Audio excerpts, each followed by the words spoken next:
Journal. I'm here with my guest host, Byron Hunter. Last week we talked about European basketball and its origins. Now we're going to be showing the clip of the film, Ambassadors of Hoops. And in sports, we have some breaking news from Atlanta that Hawks star forward Josh Childress has apparently signed a 3-year contract to leave the NBA and play for Greek team Olympiacos for a reported $20 million. This deal comes just days after high school phenom Brandon Jennings of Oak Hill Academy announced his intention to forego college to play professionally in Rome, in a deal valued at over $1 million for next season. This marks the first time in history that a high school player has pursued European basketball over college, and that a current NBA star has left during his prime to play overseas. The magical thing about using energy wisely is that anyone can do it. Use energy-saving light bulbs, Energy Smart Power Strips, and turn off computers and game systems when not in use. Get together and make a difference. Learn what you can do at energy.gov/tink. Welcome back. As we saw the clip of the film. So Byron, when putting together the film, one of the big headlines was Josh Childress, who had a young buddy starting NBA, has decided to prime his career at the age of 26 to jump ship and go to Europe and sign this lucrative deal with the Greek Olympiacos. What was it like? What was the shock waves going through around the NBA and the basketball world?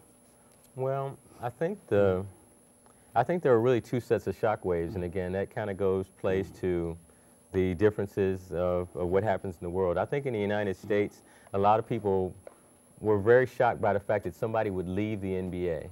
A lot of people don't know, if I'm not mistaken, Josh Childress, if I'm not mistaken, was the 6th man of the year prior to leaving. And when you ascend to that level in the NBA where you have 450 of the greatest players in the world and you're the 6th man of the year, to leave is really something that I don't think the NBA was prepared to deal with, but they've tried to really play it off as if it's not really that important. But I think it was major, because what it showed is that the European market can compete with the American market. And just like with anything else in economics, you know, again, Americans, we tend to feel like nobody can overpower us and nobody can beat us. So I think that to see him and then see Brandon Jennings go over was amazing. But if you look at what Josh has done in Europe and how he was received in Europe, although he signed the lucrative 3-year, $20 million deal, the expectations of him in Europe were very high. Because when you get paid that type of money, they don't really just say, okay, well, we just want to see a few dunks and we want to see this. They want Olympiacos to win. So, you know, the fact that Josh didn't have the greatest of seasons didn't help him, but at the same time, he was able to lead Olympiacos to the EuroLeague Final Four in Berlin this past season, so which was their first appearance in the Final Four in, I think, 13 years, 12 years. So I think it was a victory on both sides. But I think from an American perspective, it was like, how dare this guy leave the NBA, even just for money? Like, he just went for the money and he sold out. And I think in Europe, they were saying, wow, this is a great opportunity for him and to establish himself on a much greater level globally. So I think it was kind of seen in two different ways. Talk about the fans. How are the fans response over there so far as the Americans going over there, and also what about over here? Well, I think that you have to understand that the Americans, and we're talking about men and women. I also want to be very clear that we're just not talking about American men. We're talking about hundreds of American women who have traveled overseas to play as well. I think there are about 100 or 60 or 70 in major European basketball right now. I think every major player in the WNBA is playing over there. So as far as the fans come to really idolize the American players, because when Americans come over, there is already this perception that they are going to be superstars here. So there is a lot of pressure on the American players because they do have to go and perform. But if an American player performs at his highest level or her highest level, she or he will be a superstar in Europe. And, you know, just to give an example of kind of how the media plays things, and I don't want to veer too far from your question, but how the media plays things. This last season, and it was in the documentary, the University of Connecticut women's basketball team won their 6th national championship. they were on the news and in newspapers and magazines all over the radio, all over the country for 2 or 3 days. 2 days prior to them winning that championship, Spartak Moscow, which is a Russian team, won the European Women's Championship. And four of their starting 5 players were Diana Taurasi, who is the leading scorer in the WNBA, Sue Bird, who is the leading assist person in the WNBA, Sylvia Fowles, who's the leading rebounder in the NBA, or WNBA, and Lauren Jackson, who's a 2-time WNBA MVP. So it's amazing that you can have that level of quality, but you get no media coverage at all in the United States about this incredible team that just won this championship. So the fans realize that, and they idolize Taurasi and Bird and Jackson, et cetera.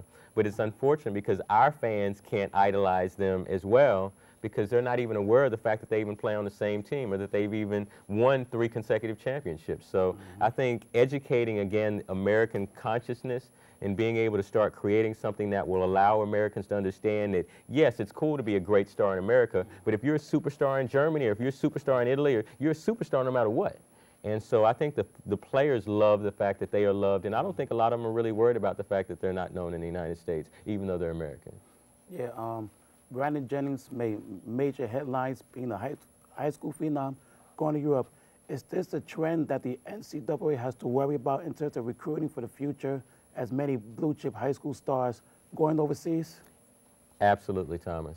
I think that Brandon going over as a high school player has really exposed a lot of what happens with the NCAA. While I have some respect for the NCAA, and I believe in education more than anything, so if it were up to me, I think all young people should go to college. But the fact that the NBA exploits collegiate athletes to the point to where they have billion-dollar TV contracts of which the players don't get anything. The schools get hundreds of millions of dollars, but if the player goes and accepts $20 from an agent or he accepts $20 from another coach, they're going to throw him out of the league and violate him. So you have to really look at the options. Do I want to go to college for a year or 2 years and then have to watch every step I make, or do I want to leave high school, sign $1 million contract to play overseas, and if I'm good enough to play over there, then I'm definitely going to be able to come back and make it in the NBA draft, and that's what Brandon Jennings did. So yes, I think it's going to lead to many, many more blue chip players going overseas, but I think the NCAA is going to have a really big quandary trying to figure out what to do because they don't want to pay these kids, although they make millions of dollars off of them. Where can people go see this documentary? Any website information? There is some website information to see a little bit of what we've done. We've done a screener doc. The actual full doc won't be ready until January. It's going to air on ABC television in February, and then it's going to air in Europe starting in May.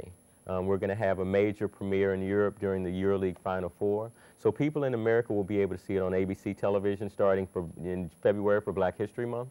But actually, I believe that the screener copy will air here on BronxNet probably sometime in the next few weeks. So you may actually have the fortune and opportunity to see a little bit of what we did right here in the Bronx for our citizens here, first and foremost, because I think we have to give them that respect. All right, Byron, thanks for coming on. Great to have you, and we'll see you. Hopefully you come back on the future show. We'll be back right here in the Bronx Journal.